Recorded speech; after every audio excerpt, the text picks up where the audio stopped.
So, the only way I can describe what I just sat through was, what if David Lynch had directed a comedy? Okay, what was the name of the movie we saw? Friendship. Friendship. With Paul Rudd and... Tim Robinson from I Think You Should Leave. Okay. The sketch show on Netflix. Alright. Oh, and Jack Dylan Grazer is in it. Yes.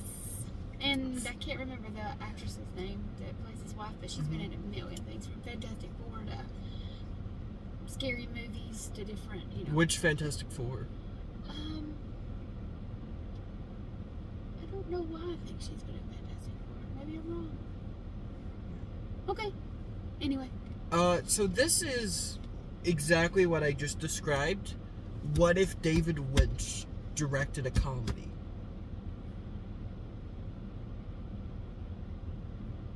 That's all I can describe it as. Okay. Then, okay. What did you think of the movie? Well, I liked it. Yeah. Well, I thought it was very odd. It was a very odd movie. It had different tones. At times I thought it was going to go darker than it did. At times I thought it was lighter.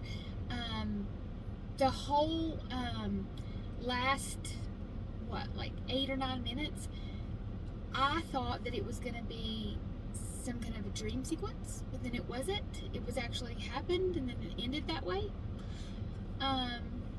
It was a different movie. It was a movie that you kept watching. I mean, because you never knew really what was going to happen. There were parts of this movie where it felt like The Hangover, and there were parts of this movie where it felt like Taxi Driver. It was all over the place in genre, Yeah. But it was an interesting movie. It wasn't one that I didn't want to watch that. The movie that this most tonally feels with, in terms of tone the entire way through, is a David Lynch movie, because arguably it's Eraserhead. Okay. It's like, what if that was a like if David Lynch did like a comedy, this is probably what we would have gotten. Okay. Something like this tonally. Okay. Well, I gave you my positives, and you said your positives, right? Well, Tim Robinson. So it's weird because comedy. This is a comedy, but there's not jokes, and that's not a criticism.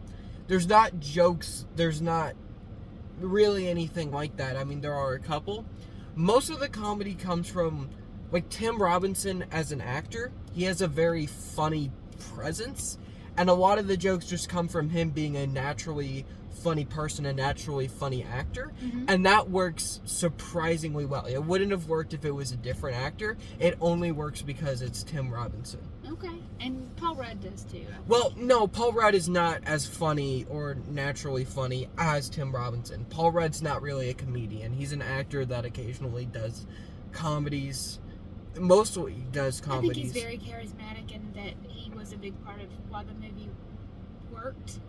Because the other guy was just he was very cringy to me.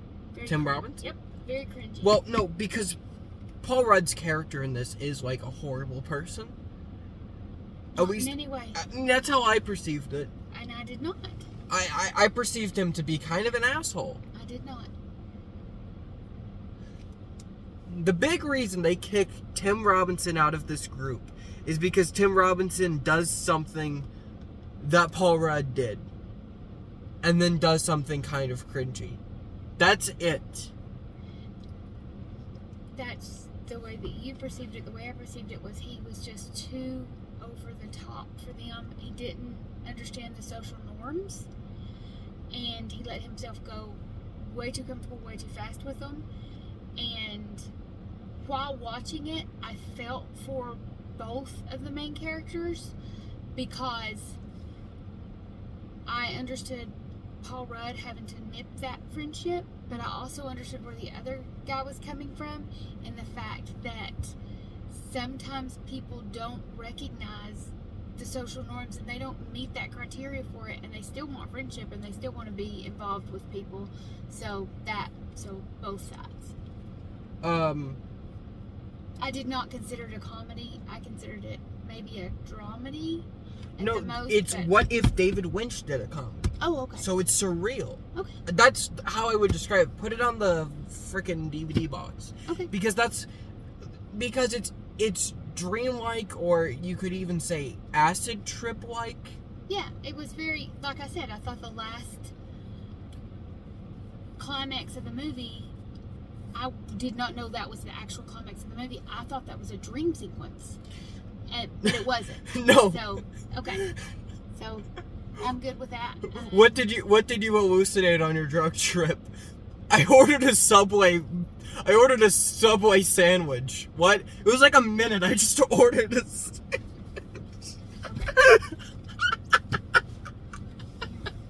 Referencing from the movie. Okay. All right. Well, that's my take on the movie. So I don't have negatives. Well, that is my positive and negative kind of rolled into one. Okay, is there like a big thing you haven't talked about that bugged you? No, nothing. So my biggest negative with this is the fact that, to me, I thought Paul Rudd was a little bit too unlikable here. A little bit too much of an asshole for me. Oh, okay. And I thought he was pretty down to earth. No, I've met people like Paul Rudd. Yeah. And to be honest, in my social life, I kind of am Tim Robinson. Paul Rudd is the absolute worst in real life, and Yeah. Paul Rudd is the absolute worst here. Okay. All right. Paul Rudd is an asshole, and he sucks. Maybe didn't need to get a gun pointed to his head near the end of this movie, Yeah. but Spoilers. it's fine. Okay. This movie's been out for 2 weeks now. You can say whatever you want. Okay. But yeah, I would give it an A+. I think this was amazing. I thought it was pretty good. I would give it a B. Okay. Yeah.